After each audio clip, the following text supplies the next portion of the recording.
Kisah horor jalan setapak. Di sebuah desa kecil di pinggiran hutan, terdapat jalan setapak yang dikenal sebagai jalan setapak terlarang. Jalan ini telah lama menjadi bahan cerita dan ketakutan di kalangan penduduk setempat. Meski hanya jalan setapak biasa, ada sesuatu yang mengerikan dan misterius terkait dengannya. Konon, pada zaman dahulu, jalan setapak ini digunakan oleh penduduk desa untuk menghubungkan desa mereka dengan ladang yang subur di seberang hutan. Namun, suatu malam, sebuah keluarga yang tinggal di desa, keluarga Kurniawan, hilang secara misterius saat mereka sedang dalam perjalanan pulang melalui jalan tersebut.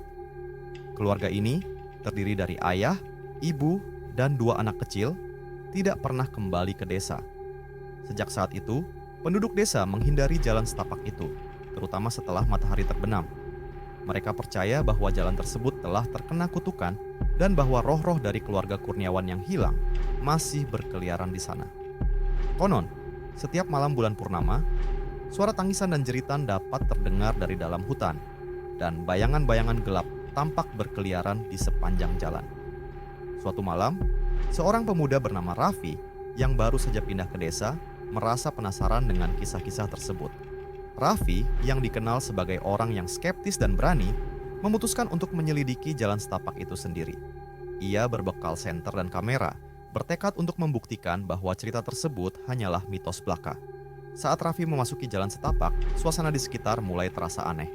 Udara menjadi dingin dan sunyi, dan cahaya bulan yang menerangi jalan seakan-akan redup. Langkahnya terdengar berat di tanah yang lembab, dan setiap suara kecil tampaknya menggema dengan jelas di hutan yang sepi. Setelah beberapa saat berjalan, Raffi melihat sebuah rumah tua yang tampaknya terlupakan di pinggir jalan setapak. Rumah itu tampak suram dan rusak, dengan jendela-jendela pecah dan pintu yang hampir roboh. Raffi merasa dorongan untuk memasuki rumah tersebut, berpikir bahwa mungkin ada petunjuk di sana. Begitu ia melangkah ke dalam rumah, senter yang dibawanya mulai berkedip dan akhirnya mati sama sekali. Dalam kegelapan total, Raffi merasakan sesuatu yang dingin dan lembab menyentuh kulitnya.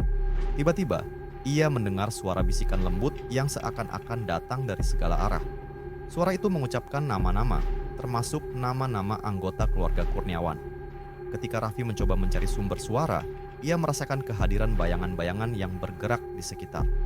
Teror mulai melanda dirinya, dan ia merasa seolah-olah ada sesuatu yang mengikutinya.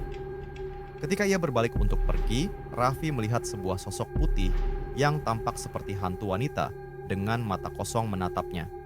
Sosok tersebut perlahan mendekat, dan Raffi merasa tubuhnya kaku ketakutan.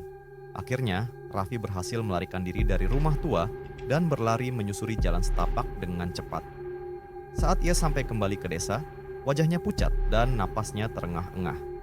Ia bercerita kepada penduduk desa tentang apa yang dilihatnya, dan mereka mendengarkan dengan cemas. Dari malam itu, Raffi tidak pernah kembali ke jalan setapak. Penduduk desa percaya bahwa jalan setapak tersebut memang berhantu dan harus dihindari, terutama saat malam bulan purnama.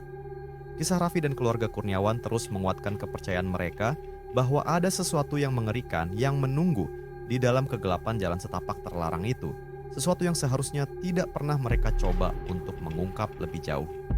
Masih ada banyak cerita-cerita menarik lainnya, gabung dengan channel Teka-Teki. Subscribe sekarang dan tonton terus cerita horor misteri dengan Teka-Teki seru setiap hari.